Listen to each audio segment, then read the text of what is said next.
নমস্কার, আমার বাগানে আপনাকে স্বাগত জানাই।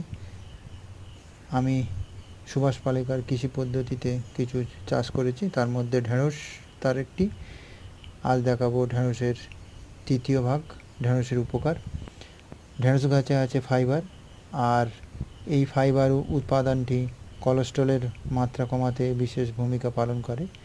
শরীরের বাজে কোলেস্টেরলের মাত্রা কম থাকলে হার্ট এমনি সুস্থ থাকে, তাই ঢেঁড়স সেবন করা খুবই জরুরি।